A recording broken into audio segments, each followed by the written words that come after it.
good morning කොහොමද ඔයාලා හැමෝටම මම මේක එඩිට් කරන වෙලාව නම් ඇත්තටම මොම්බෙද නැගිට්ට ගමන් ඉන්නේ. ඉතින් ඔයාලා බලන වෙලාව මේක ඔයාලට good morning ද good night මන් දන්නේ නැහැ. මට good morning හින්දා මම ඔයාලට good morning කිව්වා. ඉතින් මම මෙසරේ අරගෙන ආවේ මගේ අන්තිමට මම travel කරපු Thailand tour එක ගැන. ඔයාලා දන්නවා ඇතිනේ මම කලිනුත් Thailand travel කරලා තියෙනවා. ඉතින් ඒත් මම මේ සැරේ travel කරේ ඔක්කොම budget විදිහට. budget airline, budget hotels හැමදේම budget විදිහට තමයි plan කරේ. ඉතින් මම මේ වීඩියෝ එක ඉස්සරහට ඔයාලට කියන්නම් මට කොහොමද cost එක ගියේ ticket වලට, hotel වලට හැමදේටම කියලා. ඉතින් මම ඔයාලට අද මේ වීඩියෝ එකත් එක්ක මම එයාපෝට් එකේ ඉඳන් තායිලන්ඩ් වලට ගිය විදිහයි එහෙ shopping කරපු වීඩියෝස් ටිකකුයි දාලා තියෙනවා. අපි බලමු ඉස්සරහට මොකද වෙන්නේ කියලා.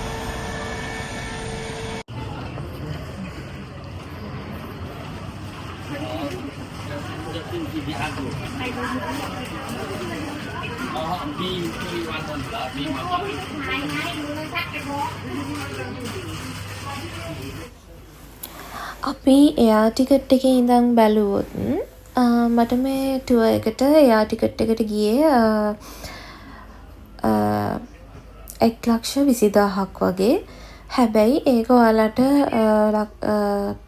80,000කට ගන්නත් පුළුවන්. ඒ කියන්නේ ෆ්ලයිට් එකේ කෑම මොනවත් නැතුව බැගේජස් කිලෝ 7 තමයි ඉතින් ගන්න පුළුවන්. එතකොට ඉතින් අපිට මොනවද shopping කරලා අරන් එන්න බෑ. එහෙම අරගෙන එනවා නම් අපිට extra pay කරන්න වෙනවා. එයාපෝට් එකේදී Thailand එයාපෝට් එකේදී extra pay කරන්න වෙනවා. මම මෙසේරේ travel කරපු airline එක තමයි Air Asia. මගේ first time තමයි මම Air Asia මේ travel කරේ. හැබැයි ඇත්තටම කියන්න ඕන මම නම් recommend කරන්නේ නැහැ Air Asia කියන airline එක. මොකද මට ඇත්තට මේ airline එක comfortable නැහැ. ඉඳගත්ත වෙලාවෙ ඉඳන් මට ඇත්තටම seat එකත් හිරයි. ඒක හැමදේම හරිම ඒ කියන්නේ budget කියන්නේ ඒක තමයි. ඒත් මම හිතන විදිහට මට හිතෙනවා වෙන airline එකක් ආවනම් හොඳයි කියලා මට හිතුණා ඒ වෙලේ. ඒත් කමක් නැහැ. ඒ airline එකෙන් මට experience එක ලැබුණානේ කියලා මං හිතුවා. හැබැයි budget විදිහට යන්න කැමති නම් Air Asia හොඳයි. Thailand කියලා එකක් තියෙනවා. ඉතින් ඒ විදිහට තමයි airline එක උනේ. අනිත් එක තමයි hotels වලට. hotels වලට මම දවස් 6ක් මෙහෙ නැවතිලා හිටියා ගිහිල්ලා. hotels වලට මට ගියේ දවස් 6ටම breakfast එකත් එක්ක රුපියල් 40,000ක් වගේ. ඉතින් ඒ ටික තමයි අපිට mainly යන්නේ cost එකක් විදිහට. මොකද දැන් Thailand වල visa free කියලා ඔයාලා හැමෝම දන්නවා ඇතිනේ. ඉතින් ඊට අමතරව අපිට කන්නයි shopping කරන්නයි තමයි සල්ලි ඕනේ. හොටෙල් එකේ උදේට බ්‍රේක්ෆාස්ට් හම්බෙනවානේ. හම්බුනාම ඉතින් හොඳට කන්න ඕනේ. ඊට පස්සේ ඉතින් දවල්ටයි රෑටයි එළියෙන් කන්න පුළුවන්.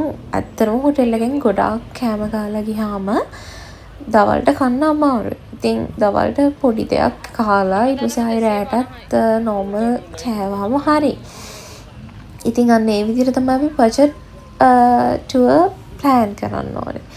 ඉතින් මම මේ දැන් ඔයාලට පෙන්නන්නේ මම shopping කරන්න ගියා Thailand වල තියෙන Chinatown එකට. Chinatown එකේ තමයි මේ විදිහට මේ පළතුරු තියලා තියෙන්නේ. අන්න අර 100යි කියලා ගහලා තිබ්බේ එහෙ අපේ රුපියල් 100යි වගේ එහෙ තියෙනවා බාත් 100. බාත් 100යි කියන්නේ මම යන දවස්වල බාත් 100 රුපියල් 850ක් 900ක් වගේ වුණා. ඒක ඉතින් ඩොලර් එක වෙනස් වෙන එකත් එක්ක ඩිපෙන්ඩ් වෙනවා.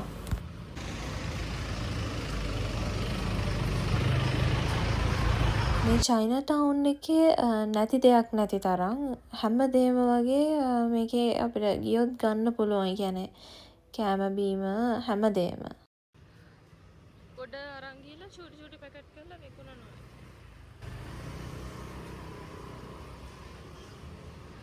තායිලන්ඩ් වල චයිනා ටවුන් එක තමයි සාමාන්‍යයෙන් චීප් බඩු තියනවා කියලා කියන්නේ.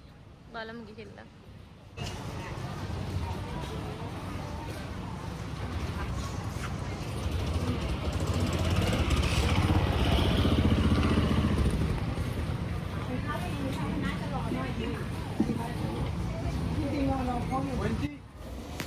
මම මේ ටුවර් එක ප්ලෑන් කරේ ක්ලෝවලංකා කියලා ආයතනකින්. ඉතින් ඇත්තටම හරිම ෂෝක් තැනක්. ඒකේ කස්ටමර් සර්විස් එක එහෙම හැමදේම හොඳට තිබ්බා. අපිට එයාපෝට් එකට ගිය වෙලාවෙ ඉඳන් ගෙදරට එනකම් එයාලා අපිව සෑහෙන්න කෝඩිනේට් කරා.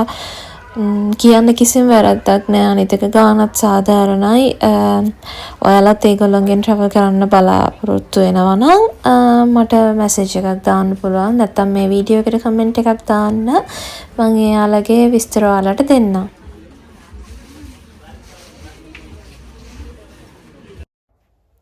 මම මේ වෙලාවේ මතක් කරන්න කැමති ක්ලෝවලංකා එකේ හැමෝම ගොඩක් thank you. මේ ටුවර් එක මට ලස්සනට ගිහිල්ලා පරිස්සමෙන් එන්න පුළුවන් වුණා. හැමදේම ප්ලෑන් කරලා හොයලා බලලා කොහෙද ඉන්නේ, දැන් පිකප් කරගන්න ආවද, හැමදේම ඉඳන් WhatsApp එක හරහා කෝඩිනේට් කරා. ඉතින් ගොඩක් thank you සාධාරණ මුදලකට ඒ දේවල් ලබා දුන්නට. මම මේ තායිලන්ඩ් වල තියෙන ආසම දේ තමයි මේ නයිට් shopping. ඒ ෆීලිං එක මට ගන්න පුළුවන් තායිලන්ඩ් වලින්ම තමයි. අනේ මන් දන්නේ නැහැ මොකක්ද කියලා. කොච්චර ගියත් මේ තායිලන්ඩ් කියන රට නම් මට නම් එපා වෙලා නැහැ. ඉතින් මගේ තව වීඩියෝස් තියෙනවා. මම තායිලන්ඩ් ගිහිල්ලා තව ලස්සන තැන්වලට ගියා. ඉතින් ඒ වීඩියෝස් ටිකත් මම ඔයාලත් එක්ක ෂෙයා කරන්න බලාපොරොත්තු වෙමින් ඉන්නවා. තව වීඩියෝස් ගොඩාක් තියෙනවා ඔයාලත් එක්ක ෂෙයා කරගන්න. තව shopping වීඩියෝසුත් තියෙනවා. ඉතින් බලාගෙන ඉන්න. මං ඉස්සරහටත් ආයෙත් වීඩියෝස් ටිකක් අරගෙන එන්නම්. ඒ ලස්සන වීඩියෝස් ටිකත් එක්ක ආයෙත් ඔයාලව හම්බෙන්න එනකන් හැමෝම සතුටින් පරිස්සමින් ඉන්න ඕනේ. බයි.